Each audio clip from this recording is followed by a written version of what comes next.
যে মুহূর্তে সরাসরি অবস্থান করছি বাংলাদেশের পর্যটন নগরী কক্সবাজারে। আর এখানকারই একজন উদীয়মান তরুণ কৃষি উদ্যোক্তা, আমাদের সবার পরিচিত মুখ জিসান। জিসান এবছর বেশ কয়েকটা টমেটোর জাত চাষাবাদ করেছেন। তারই ধারাবাহিকতায় মালিক সিডসের একেবারে নতুন একটি প্রোডাক্ট চাষাবাদ করেছেন, যেটা হচ্ছে লালি জাতের টমেটো। এই লালি জাতের টমেটোর মাঠ পর্যায়ে আজকে পরিদর্শন করার জন্য আমরা সরাসরি অবস্থান করছি জিসানকে সাথে নিয়ে।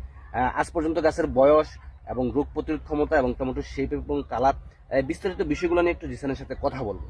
জিসান, কি অবস্থা, কেমন আছো? আলহামদুলিল্লাহ। এই অল্প বয়সে তো বেশ কয়েকটা টমেটোর জাতের চাষাবাদ করা হয়েছে না? জি জি। তারই ধারাবাহিকতা এবছর আমরা মালিক সিডসের এই লালি জাতের টমেটোটা দিয়েছিলাম। কি অবস্থা, কন্ডিশন আজ পর্যন্ত গাছের? আজ পর্যন্ত গাছের কন্ডিশন আলহামদুলিল্লাহ খুবই ভালো লাগতেছে। সবচেয়ে ভালো দিকটা হচ্ছে ব্যাকটেরিয়ায় গাছ মারা গেছে এমনটা নাই।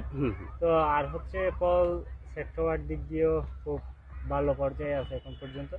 আর হচ্ছে ফলের শেপটা যদি দেখাই একদম আপেল টাইপের। হ্যাঁ, আপেল টাইপের, অতিরিক্ত বড়ও না আবার হচ্ছে ছোটও না, মিডিয়াম টাইপের।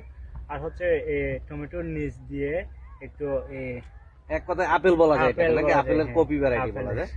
পাকার পরে তো এটার কালার কিন্তু অসাধারণ হয়। আর যে বিষয়টা সবচেয়ে গুরুত্বপূর্ণ, কোনো প্রকার ভাইরাসের আক্রমণ দেখা গেছে কি এখন পর্যন্ত? না, এখন পর্যন্ত কোনো প্রকার ভাইরাসের আক্রমণ দেখা যায়নি। ফ্লাওয়ারিং সেট, ফল সেট কেমন মনে হচ্ছে সবকিছু মিলিয়ে? ওভারঅল মিলাই আলহামদুলিল্লাহ ভালো মনে হচ্ছে। গাছের বয়সটা কতদিন হয়েছে আজ পর্যন্ত? এ পর্যন্ত 55 থেকে 58 দিনের মধ্যে। 55 থেকে 58 দিন। সাথে তো প্রতিযোগী জাতও করা হয়েছে না? জি। আমরা একটু প্রতিযোগী জাতটাও দেখবো কি অবস্থা ওইটার। প্রিয় দর্শক, দেখতে পাচ্ছেন 58 দিন বয়স আলহামদুলিল্লাহ কিন্তু গাছ ভর্তি কিন্তু ফলন কিন্তু আমরা দেখতে পাচ্ছি। খুবই অসাধারণ একটা জাত কিন্তু লালি। ভবিষ্যতের জন্য আপনাদের জন্য খুবই গুরুত্বপূর্ণ একটা মেসেজ হচ্ছে, এই লালি জাত কিন্তু আপনারা একেবারে চোখ বন্ধ করে কিন্তু নির্বাচন করতে পারবেন আপনাদের পছন্দের তালিকায়। চলুন আমরা প্রতিযোগী জাতের সাথে একটু পার্থক্যটা দেখাই আপনাদেরকে। ধন্যবাদ। প্রিয় দর্শক, আমরা চলে আসলাম প্রতিযোগী কোম্পানির একটি জাতের মাঠে, যেটা জিসান নিজেই চাষাবাদ করেছেন। খুবই সঠিক পরিচর্যা করে কিন্তু দুইটা জাতে কিন্তু চাষাবাদ করেছেন। এটা হচ্ছে প্রতিযোগী কোম্পানির একটা জাত, এটা শেপটা হচ্ছে এই টাইপের। আর এটা যদি আমরা দেখাই, এটা হচ্ছে লালি টমেটো। দুইটা শেপের মধ্যে কিন্তু পছন্দনীয় কালার কোনটা আপনারাই পছন্দ করবেন। তবে আমার দৃষ্টিতে আমার মনে হচ্ছে এই শেপটা মার্কেটের চাহিদা বেশি হবে। জিসান, এই দুইটা শেপের মধ্যে কোনটার চাহিদাটা মার্কেটে বেশি হবে? এটার চাহিদা বেশি হবে, কারণ হচ্ছে এটা আপেল টাইপের। হ্যাঁ। আর হচ্ছে একটা দেখতেও সুন্দর সুন্দর টাইপের। এটার, যদিও একটু এটার চেয়ে লম্বাটে, হ্যাঁ। তবে এটার শেপটা তেমন একটা ভালো দেখাচ্ছে। আর ফল সেটিং এর দিক দিয়ে সবকিছু মিলিয়ে এখন পর্যন্ত আগে ফল সেট হয়েছে কোনটা? লালি আগে আগে set হয়েছে। তবে কোনো একটা যাতে হ্যাঁ, হারভেস্ট করার এখনো উপযুক্ত হয় নাই।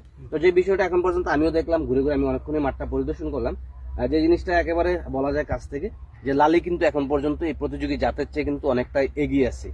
প্রতিযোগী যে জাতটা, এটাও কিন্তু খুবই জনপ্রিয় একটা জাত এখানকার কৃষক ভাইদের, খুবই পছন্দের তালিকায় কিন্তু ওনারা কিন্তু এটা অনেকেই করে থাকেন।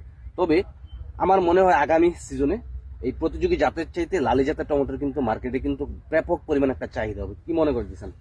আমার মনে হয় হবে, কেননা এটার চেয়ে শেপ ভালো, আর হচ্ছে ডিয়ারিংও যদি ভালো থাকে, ফল সেটও তো এটাই পছন্দ না করে অন্যটা কেন পছন্দ। আর ওভারঅল বাংলাদেশের কৃষক ভাইরা কি এই লালি জাতের টমেটোটা কি চাষাবাদ করতে পারবে? ইনশাল্লাহ চাষাবাদ করতে পারবে। যারা টমেটো চাষাবাদ করবেন অবশ্যই অল্প হলেও ট্রাই করবেন, ভালো রেজাল্ট পাবেন। ধন্যবাদ জিসানকে। আপনাদেরকে একটা মেসেজ দিতে চাচ্ছি, এটা হচ্ছে মালিক সিডসের নতুন একটা চমক হচ্ছে লালি জাতের টমেটোটা। একেবারে চোখ বন্ধ করে কিন্তু আপনাদের পছন্দের তালিকায় ভবিষ্যতের জন্য জাতটা নির্বাচন করতে পারেন। ধন্যবাদ, সবাই ভালো থাকবেন। আজ এই পর্যন্তই। সবার সুস্বাস্থ্য কামনা করে এখানে বিদায় নিচ্ছি। আল্লাহ হাফেজ, আসসালামু আলাইকুম।